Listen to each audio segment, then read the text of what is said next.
Okay, so I'm back, and I'm kind of whispering because my son's upstairs sleeping, but the last video that I did, I actually did talk about this at the end of it, but it took, I think I tried like 7 times to upload the video. It was 31 minutes, so I had to edit it, cut this part out, and I actually said in the beginning of the video that I was going to do it in a second video. So today's video is on 2 different things. It's on a client, and it just so happens that like 2 clients kind of have the same situation, but they're in 2 different positions. A client that works in a very negative atmosphere, and then another client that's having feelings towards this journey, even though the journey is good. So I'll explain the 2 scenarios. So basically, a lot of us, it's unfortunate that there are a lot of people in this world that don't get the opportunity to have a job that they absolutely love, that they wake up in the morning super refreshed. Even though it's tough to wake up at 3:30 in the morning, it's not as tough as it used to be when I didn't enjoy what I did. I've mentioned this before in a video, I think briefly, where a long time ago when I was working for the Penny Saver, before I had my nervous breakdown, I used to have to get up for work at 7 o'clock, and I remember always hitting snooze. I wasn't always a morning person. Like, me and my sister used to wake up super late in the afternoon. I was a waitress, so like shifts started at 4 o'clock and not until 11 o'clock, so like my day always started later. But I've changed it. So like there are plenty of people, and I've even had a lot of my clients, like when doing a coaching call, coaching clients or whatnot, and they're like, oh, I'm not a morning person when I talk about waking up in the morning to do cardio. And I'm like, you can make yourself, and it really all depends on life. Totally getting off track, but I'm leading myself back to, you know, we all don't have that opportunity to have a job that we love. Or maybe we do love it, but maybe some of the other things that come with that love of the job, maybe you love helping people, but there's still a lot of negativity that's at the job. So like the client that asked me about this was a client that's in a supervisor position, in a management position, and she manages a team. And there's a lot of negativity in the job, a lot of it. And one of the scenarios that she sent to me, and I kind of thought of like a little funny play on it, is that she has somebody that comes to her, and this person constantly comes to her.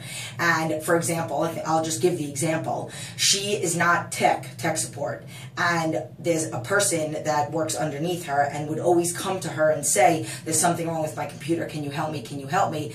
No, I don't know what to do or how to fix that, just go to this. So when you have somebody that either constantly axes you or not necessarily bothers you, but maybe they're looking to you for support because you're their management. So the first thing that you have to do is be flattered, kind of.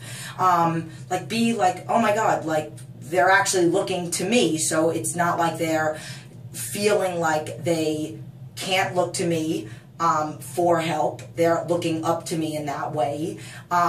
So like, oh, I'm excited that you come to me, and then instead of getting annoyed. So here's the thing. I always talk to clients about how you deal with everything in life as with PCP. PCP to me is praise, correct, praise. So, and this is something that I learned in therapy. So everything in life, that's how I deal with my food log. So if a client has 1,000 mistakes, no mistakes, 1 mistake, if they have no mistakes, obviously there's no critique. But if they have 1,000,000 mistakes or not, if the whole day was a hot mess, I always start out with PCP because people don't feel attacked. People feel okay and comfortable with you, and then they end on a good note. So let's just use the example, and then I'll get back to her. Let's just use the example as a bad log. Like just a holy hot mess of a day, super emotional, weren't even thinking, pancakes for breakfast, burritos for lunch, and pizza for dinner. My food log critique to them is going to be, I'm very proud of you for acknowledging this. Great job on putting it into the website and seeing what it is and blah, blah, blah. But obviously, you know that's not on the guidelines. Okay, let's move on. Forgive yourself. So PCP. So now they feel comfortable with telling me if they made a mistake. They feel comforted. And then they end on a good note. And okay, I'll try to forgive myself, even though we all beat ourselves up a lot more than that. A lot more than we should. So like in reference to her, like, you know, I really appreciate that you asked me. It's very flattering, but unfortunately, and then you make a joke of it. Unfortunately, I would probably jack up your computer that much worse if I was to actually try to fix it. So my suggestion would be to call tech support. If they keep coming back to you, keep blowing it off as a joke. Really, like, really, you want me to just come over there and mess up your computer? Because I could totally do that. And then I think you'll definitely learn. Dude, just call tech support and you blow it off. And then you blow off your emotions. You blow off, like, even if it's right in the middle of, like, a stressful situation, there are other people that have other negative things that go on in their job. That, you know, it might be somebody that's always on top of them. It might be a boss that's always being negative towards them. Or maybe that boss is, you know, you do, like, let's just use the example of, let's say, like, pretending like it's a test. Let's just say at work, you get the 96 on the test and your boss is like, dude, where are those other 4 points? Like, in a way, you have to look at it as a good thing. So, like, most of the time they say in coaching, like, and in sports, the coach that rides the student the most is usually the one that they find the most potential in.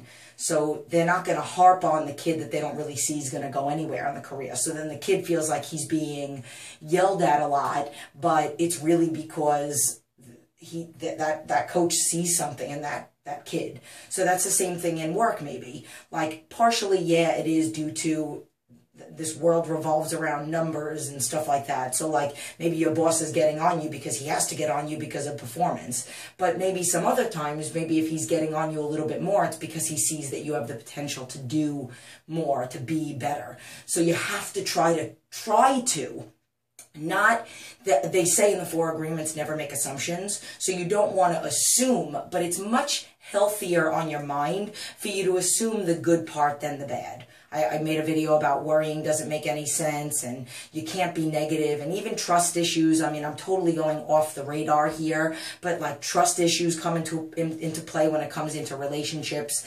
You know, I was like, literally, I always say that I'm a realist. A realist of me is like 99% of me like trusts people, but that 1% of me is a realist. So I'll have that in the back of my mind, but I'll never have it so much in the back of my mind that it'll like totally ruin a relationship. So getting back to this whole negativity at work, you have to do your best to try to find the positive side of everything negative that might be at your job. Try to make light of it by making jokes. Like, that's the big thing, and it really also has to do with how your day started. And I will say this is from personal experience. Part of the reason why I do cardio every morning is because I know that my stress levels are lower when I work out. It's been many years since I haven't done cardio in the morning. But from past experience, before I got into this whole thing of posting and food logs and all that other stuff, you know, if a morning went by that I didn't get in my cardio, I noticed my tempo was a little bit shorter. Maybe my creativity to problems wasn't as good. You know, maybe my ability to make a joke or make light of a situation or even calm myself down wasn't as good. And I know that, and I know that if that is ultimately a drive to get you to get up in the morning, even if you claim to not be a morning person, just to get up 20 minutes in the morning to do a cardio that you enjoy, even though nobody really I mean, I do. I enjoy my run, I enjoy my music, and I enjoy my book. If you're getting up and thinking of cardio as a punishment, and I've done a video on this, then you're not going to enjoy it and you're not going to get the benefits of it. So like if you get up to be active and do some, even if it's a dance DVD with your headphones in or something, or even if you have your iPod in with your headphones because you don't want to wake up your kids, but you're doing a Taebo tape, something, anything that's going to get that, because then the stress of work, you have that ability. It's almost like you just found out phenomenal news, and let's just say you found out that you had won the lotto, and then somebody came up to you and they were like, you suck, you're this, you're that, and they just went off on you. It would bounce right the hell off of you because you're on such a high because you just won the freaking lotto. Like, that's what you have to do. You have to win the lotto. You have to, like, do something to make yourself feel good, and then any negativity that comes your way throughout the day, you'll be able to bounce off of it, throw it right back at them, make a joke of it, not take it personal. That's why I'm a huge fan of the 4 agreements. I literally said to my son, we were at the post office, swear to God this happened. We went to the post office to go pick up, because we ordered Legos and we got the sheet. So I took my son there so that he can pick up the delivery with me. And my son was walking in and some guy cut off my 6-year-old son. And somebody else was standing right next to him. And I didn't say anything, but this other woman was like, excuse you, how rude, you just knock over a little kid. And I didn't say anything. I said, thank you. And I walked in and Co was like, what's the matter with that guy? And I said, nothing, babe. Don't worry about it. You know, some people are just so unhappy that they don't even realize what's going on. You know, don't take it personal. Don't get mad at him, because he's probably really just not happy. He's just not a happy person, babe. Don't worry about it. Don't ever lash out at anybody or anything like that. So I was trying to teach my son a lesson at the same time as, you know, trying to make light of the situation, because maybe I could have gotten pissed off at that guy, and then now I'm standing online, and then that ruins my moment with my son. Like, none of that stuff is worth it. And there is a lot of energy that we have to expend on warding off negative energy, evil spirits, which is what they are. But again, it's about knowing in here that you can't take it personal, and all those other little coping skills that you can put into place. And then, as I've mentioned in 1,000 videos, for every one negativity or negative thing that comes to you, whether it's physically directed at you, like you are ugly, or whether it's like overall a boss yelling at a bunch of employees, or just maybe you're on the phone with a customer and they're going off on you. Like, as soon as you do get off or get away from that, whether it was personally directed at you or whether it was just in general negativity, even if you overhear gossip in your job and people are just in the corner on their lunch break talking smack, like, get away from that. Like, blah, blah, blah, blah, blah. That's what I would do. And I would go and say 3 positive comments. 3 positive things. Go walk away. Oh, I got to take a bathroom break. Maybe put in some music and put it in one of your headphones so you can still hear but still do work. Or maybe have a little bit of music, like they have those little iHomes that you can bring to work, and maybe listen to some light music. Something that can maybe drown out some of the things that are going on. Now, we're going on 12 minutes, 13 minutes. Now, in reference to this other client, this whole weight loss journey is a struggle for a lot of people. I don't like to say that you never want to be at peace, because this particular person sent me a message and said, there was a time when I was at peace with me and what I look like, and I might not have been perfect, but I was okay with it. And now this person, you know, put on weight, and then now they're losing weight, and they are losing weight, but they're now beginning to, like, it's not like, oh, I'm doing good, I'm losing weight every week. Every Saturday I get on the scale and it's good. There's no point in me being negative. But in the back of my mind, I'm thinking, am I worth it? Is it ever going to be enough? What was the exact feeling? Okay with it until now. It's downhill, not happy. I'll never be good enough. So what we have to try to do, because, and this is something that I struggled with, and this is something I struggled with back in the day with my dad. It's like, my thing was, am I ever going to be good enough? And that's part of the reason why I became such an extremist and such a perfectionist. So everything with me is, I gotta be better, I gotta be better. And that's a lot of pressure.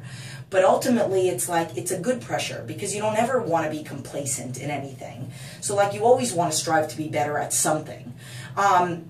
This person has made mention that it's very hard for them to look at themselves. So now I'm going to go back to the 2 times that I do, one time that I don't really remember much about, and then one time that I do. So like back in the day, I posted, I've 2 of the times in my life I've hit 180 pounds. That's like 182 was the max that I ever weighed. Once when I was younger, at like 20 years old, and that was when I was a hot mess. My life was just a mess. And then once when I was pregnant. And that's very hard. I do remember when I was pregnant that I had a lot of cellulite on my legs. I do remember when I was older, and I've always said this, I don't remember when the first day was that I actually decided, okay, I'm going to wear a pair of shorts. But if you spoke to me 15 years ago, before I became a trainer, I was the chick that never owned a pair of shorts, because that was my area. Some girls have it here, some girls have it here, some girls have it here. I mean, apparently I do too, according to the haters on my videos, but whatever, I'm only kidding. But this is where I held it. So like, that was my issue, that was my area. I know for a fact that I never would wear shorts. I never liked to look at myself in the mirror without shorts. You know, they do say you have to love yourself, you have to love your body, you have to give yourself a hug every now and then. I say that too, you do. But you have to be a realist also. So if you want something more, if you want something better, and ultimately being healthier, and I've done a video on You Are Not Your Weight. So that person, that client of mine, if you have not seen that video, you should. It talks about something that Oprah talked about. But ultimately, getting to a point of where you want to be physically is going to help with every other aspect in your life. It's going to help with, you know, everything. It's going to help with relationships, husband and wife. It's going to help brother and sister, co-workers, you know, mother and child. I mean, so many aspects of the relationship come into play when you're physically and emotionally happy with yourself. Along the journey, and I remember doing this when I was coming off of pregnancy, only because I've told this story 1,000 times, and I do remember I was like the baggy baggy clothes queen, when I was younger, but specifically after when I was coming off of pregnancy, people asked me, how did you lose so much weight?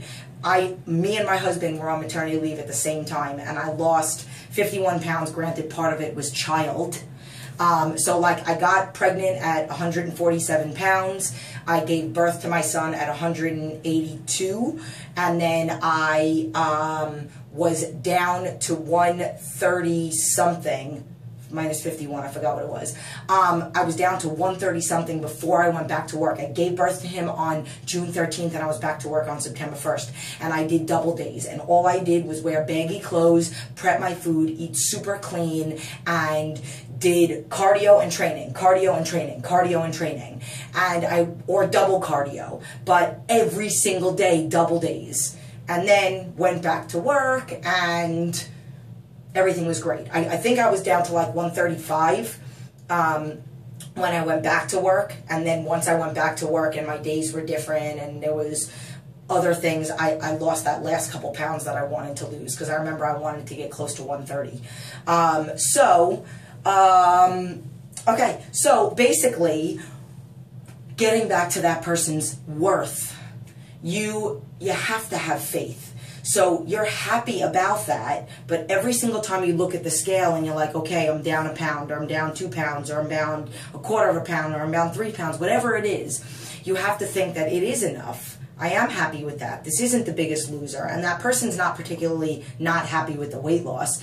They're just thinking about it in the long run. And if you have to think positive. You are enough. You are, because I tell you, and because we all are.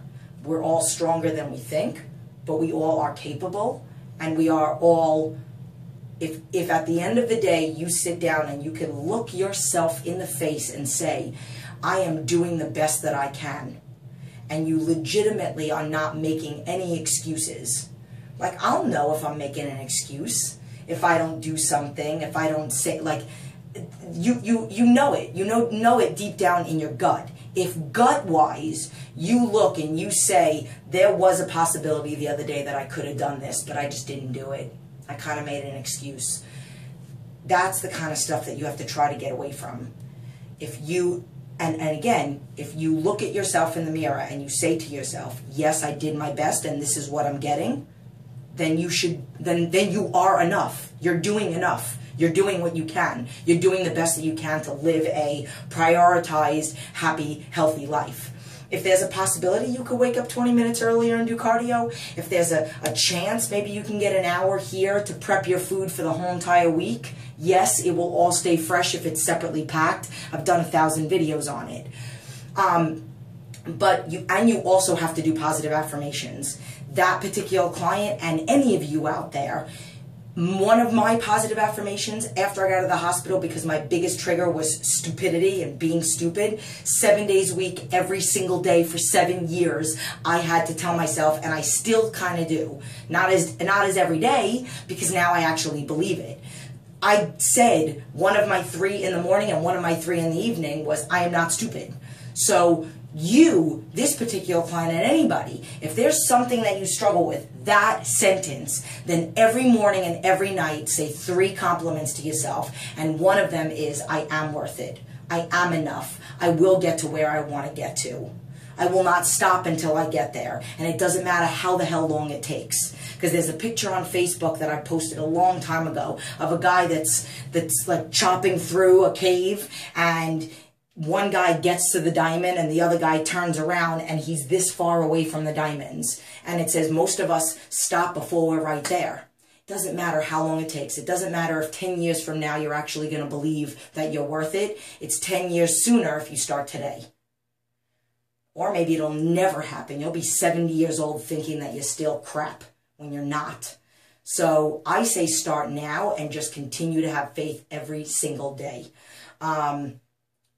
And you deserve to compliment yourself, whether you have other people in your life that do, and try to be aware, those of you that, and this is something that I've overheard a lot, and a lot of my clients are now more aware of it. Like, for example, not recently, but let's just say a while ago, and I won't say this person's name, but one of my clients went up to one of my other clients and was like, oh my God, you look fabulous. Oh no, I still have 30 more pounds to lose. And I overheard it and I was like, you turn around right now and you negate that last comment and you tell her thank you.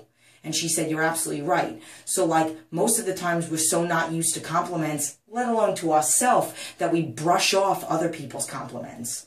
Accept it, say thank you, even if in the back of your mind you're thinking something crappy. Don't blow off them being nice. That's kind of rude, actually. To you and to them. More importantly, to you, but to them. So I hope that helped the 2 clients and anybody else. This video is going to take forever, but I love you. Hopefully it'll be up by next Wednesday. I'm only kidding, maybe later on today.